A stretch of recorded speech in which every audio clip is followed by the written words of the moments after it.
angena amanzi endlini. Angena amanzi endlini. Hayi ayidefendeki. Ayidefendeki. Azamhlokoloze. Hayi ngeke. Aze amhlokoloze isiphongweni. Ayidefendeki. Ayidefendeki bafazi ngeke. Hey ayidefendeki. Ayidefendeki na ku social media ngicela singayidefendi. Asingayidefendi nje azame umunwe isiphongweni. Let alone cultural. Asiyeke nje cultural ukuthi vele nje ngokwesintu nje awukwazi nje ukubeka indoda umunwe esiphongweni. Ngizakhuluma ngeculture.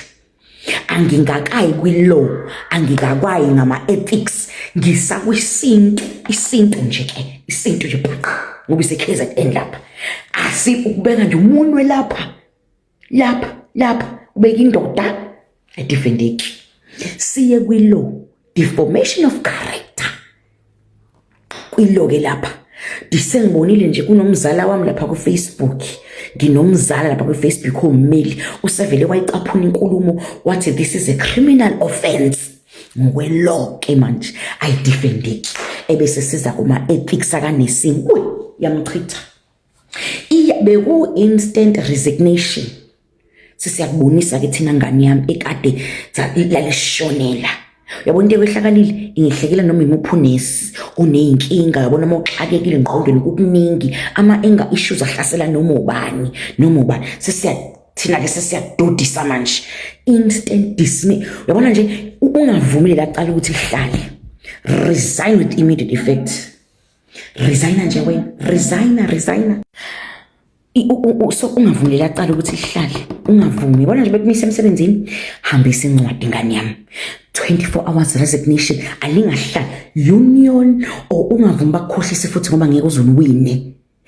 Ngeke uzuluwine, ulahlwe iculture, walahlwa ukhansela, walahlwa na umthetho. Kune-proof lapha yana.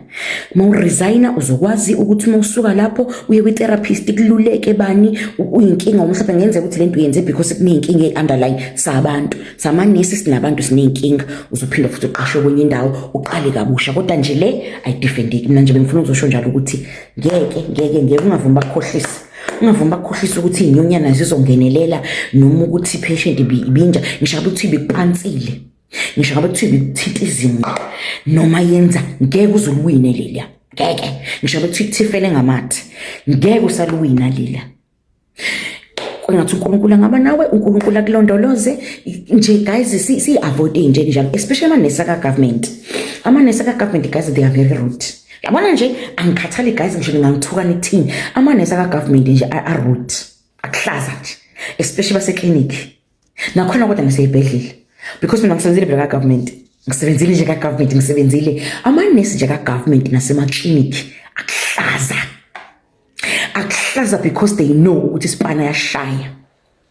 Amanesi nje ka-government they know ukuthi nje ayashaya isipana. Ayazi nje so anayo le pride yokuthwala ukuthi vele uyasidinga, vele na-afford niyasidinga. So nje batakwethu I don't care ukuthi noma ngangithuka nithini bafethu nje sikuhlaza.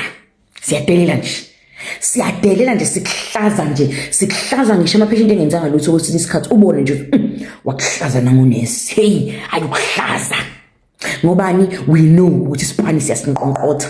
Unesi nje waziyo ukuthi isipani uyashaya futhi umncengile. Yabona nje lapha ka-ARV clinic eklinikhi nje ngeke nje uzumenzela ukuthi unesi wakho nokubakuhlaza bayazi ukuthi vele ama-ARVs ancengiwe. Ncengile phela i-ARV impilo yakho yonke nje musuku uzojova nje ujovela nje i-contraception ngopresometer.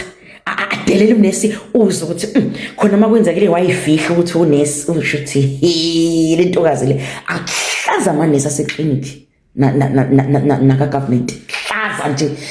Hlaza nje guys.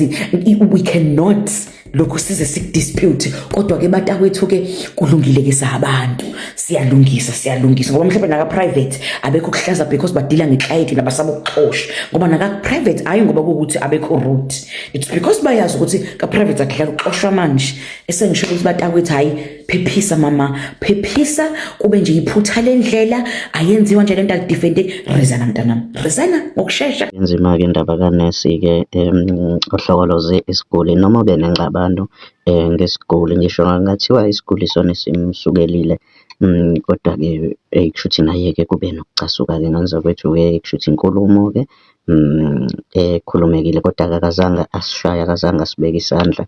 Ngane zakwethu asazi-ke noma mhlawumpe umthetho uzobuyekeza mhlawumpe bese yaxolelwa, kodwa-ke unesi uthi-ke omunye-ke naye oyisisebenzi sikahulumeni uthi-ke ayikhulumeki, uze umhlokoloze pho. Kushuthi ingane zakwethu kushubile impela lolu daba lunzinyana, kodwa mina nawe-ke bengathanda ukuthi sihlangane laphana kwi-comment section sizwe uvo lwakho ukuthi wena uthini ngalolu daba. Liphelile ipharishi noma lento isangakhulumeka, abantu bayadelela, noma umuntu ogulayo uyadelela, noma ingane zakwethu onesi bayadelela, uthini Phawula kwakho? Asihlangane kwi-comment section, ungakhohlwa-ke ukucofa subscribe button le channel yethu Danko. Sikuphathele ezishisayo, hlala nomgosi kusukela Monday kuya ku-Sunday, ungakhohlwa ukucofa subscribe button kule channel yethu.